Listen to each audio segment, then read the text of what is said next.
The day you were born was the happiest day of my life. First time I held you, I didn't think I'd ever put you down. So why did you?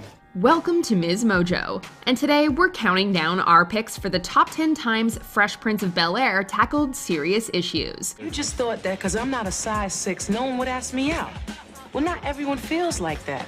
I mean, that's just your hang-up, isn't it? For this list, we'll be looking at moments and episodes in this sitcom that addressed heavy topics. Which of these Fresh Prince stories stuck with you the most? Let us know in the comments. Number 10, class disparity. In the aftermath of a harsh and humiliating rush week, Will discovers Carlton wasn't accepted into the all-black Phi Beta Gamma fraternity. Me and Carlton got in? Well, not exactly. I mean, you're cool and all, but Carlton, well, he's not exactly our type. It soon becomes clear that this is due to the president's prejudice against Carlton's privileged upbringing. Will tries to spare his cousin's feelings. However, Carlton steps in with hard-hitting truth for the fraternity leader. Being black isn't what I'm trying to be, it's what I am. I'm running the same race and jumping the same hurdles you are, so why are you tripping me up? It's a powerful speech about not invalidating someone's identity just because they had a different experience. As the episode closes, Uncle Phil poses a rather poignant question about this intense topic. When the family responds by silently thinking his words over, the audience is encouraged to silently reflect too. When are we going to stop doing this to each other? Number 9. Confronting mortality. Come on, Doc. I've got a heart like a bull. Well, don't take it for granted. Although the heart is the strongest muscle in the body, it also has the most responsibility. After ignoring warnings about his health, Uncle Phil suffers a heart attack. Everyone rushes to aid the fraternal figure except Carlton. He has trouble seeing his dad in such a vulnerable state. To him, Phil is an invincible Superman and can't deal with that image crumbling. Carlton is finally challenged when Will confronts him. Their talk is full of harsh realities about mortality and parental issues. Look, I don't want to see my father with tubes up his nose, okay? Carlton, there's gonna come a time when all he has is tubes up his nose. Not my father! Everybody's father! Fortunately, this raw conversation enables Carlton to finally come to terms with the situation. He realizes that it's more important to appreciate the time he has with his father than to avoid him out of fear. This revelation is followed up with a heartfelt conversation between father and son. Sorry I let you down, son. You could never let me down, Dad. I love you. Number 8, your first time. Well, I love you, Ashley, and I think we should make love.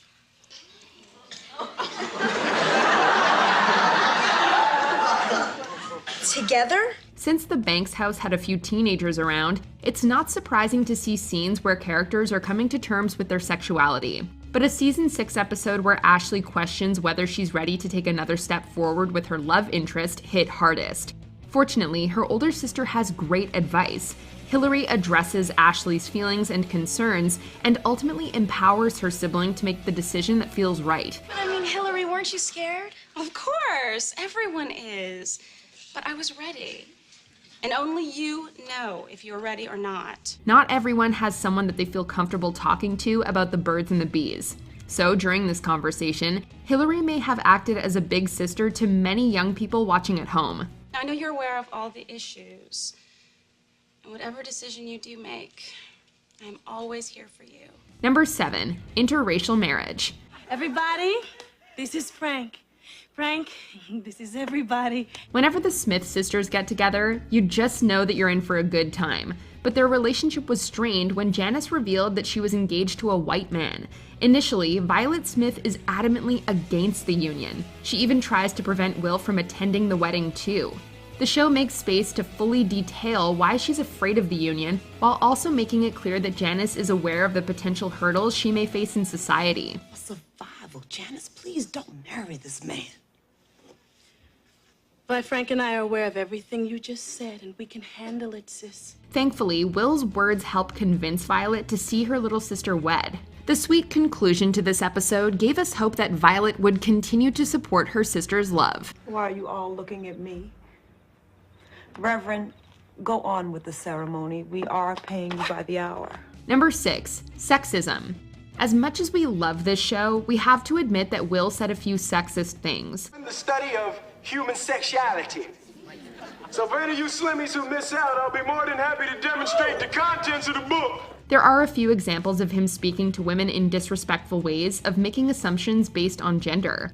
Will occasionally had to learn lessons about his bias the hard way. On one occasion, a prank orchestrated by Carlton and Lisa wakes him up. I thought you were good, but you're not good.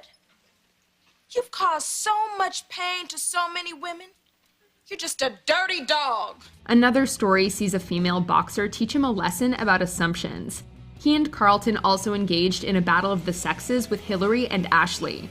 While there are certainly aspects of these episodes that didn't age gracefully, the main message about confronting sexist behavior is still relevant today. Well, I am not crazy, okay? This whole thing was a sorority prank. They wanted me to teach you a lesson. In what? Bladder control? No! Respect for women. Number 5, drunk driving. Look, I'm gonna go take Jackie home. Wait here till I get back. And you're in no condition to drive, mister. Will's ego gets the better of him when he starts competing for Jackie's attention. After getting completely wasted, he considers driving home before passing out first. He wakes up in a cemetery where he has a life-changing encounter with a group of poker-playing ghosts. The tone really shifts when he talks to Billy, a spirit whose life was cut short by a drunk driver. This talk hits like a punch in the gut. I was playing ball on the sidewalk. This car jumped the curb, took me out. The driver was drunk. Its heavy content makes Will finally realize what could have happened if he got behind the wheel while intoxicated. Even though it all turns out to be a tequila-fueled nightmare, we're sure that this lesson will stay with Will and the viewers forever.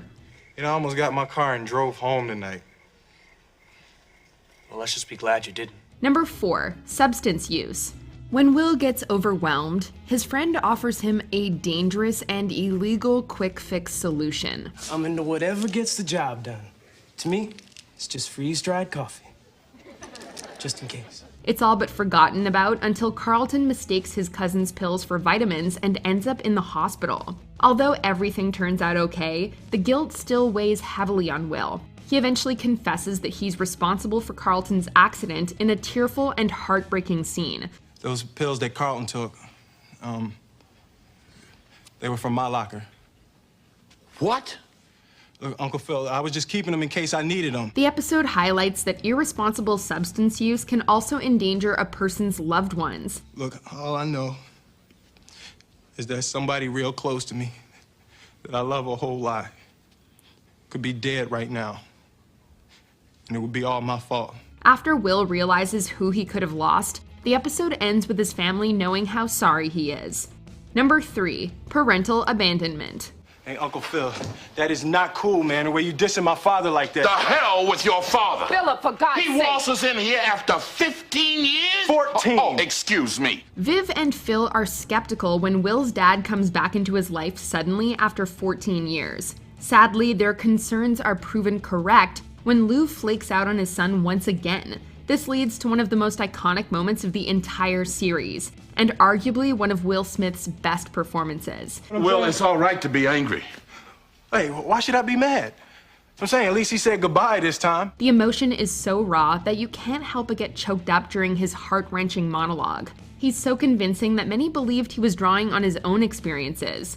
While it turns out that this situation didn't happen in the actual Will's life, his acting brought an all-too-real issue to the forefront. Because ain't a damn thing he could ever teach me about how to love my kids.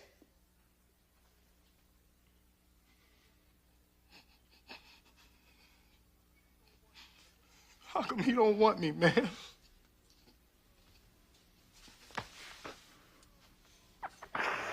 Number 2, racial profiling.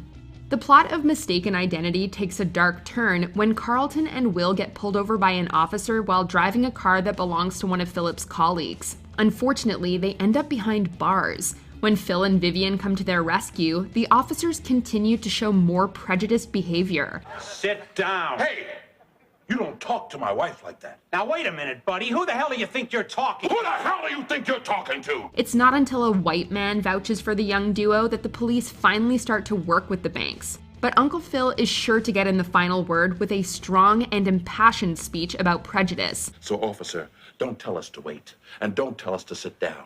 Just open that damn cell and let those two boys out of there. I'm going to tie this place up with so much litigation that your grandchildren are going to need lawyers. Even after they're released, Will and Uncle Phil make it clear to Carlton that this encounter is unfortunately not likely to be an isolated incident. If you were a policeman and you saw a car driving 2 miles an hour, wouldn't you stop it? I asked myself that question the first time I was stopped. Before we unveil our number one pick, here are a few honorable mentions. Black History. Vivian schools Will on the importance of Black history. Well, baby, you can read that book. You can wear the t-shirts, you can put up the posters, and you can shout the slogans.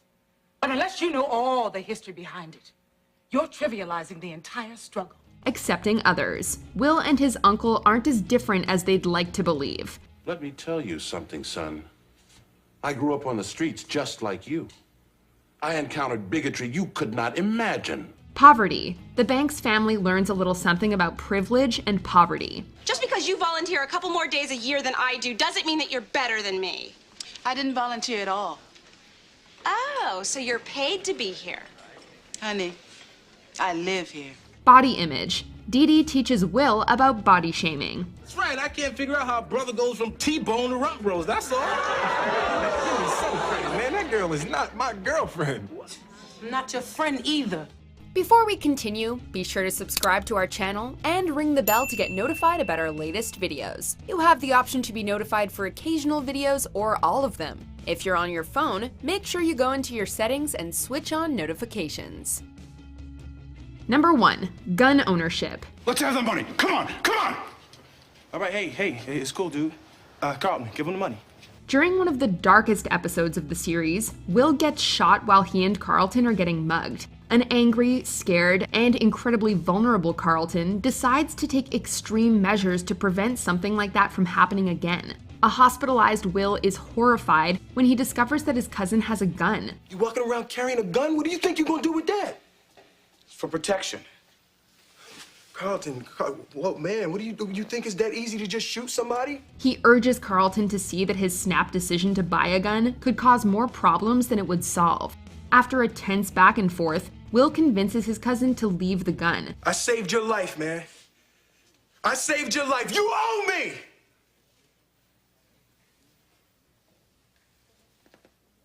Now give me the gun, Carlton. The image of the bedridden young man removing the bullets as he breaks down in tears is incredibly sobering. While the issues surrounding gun control are complex, this emotional scene sends a simple message about choosing non-violence. Do you agree with our picks? Check out this other recent clip from Ms. Mojo and be sure to subscribe and ring the bell to be notified about our latest videos.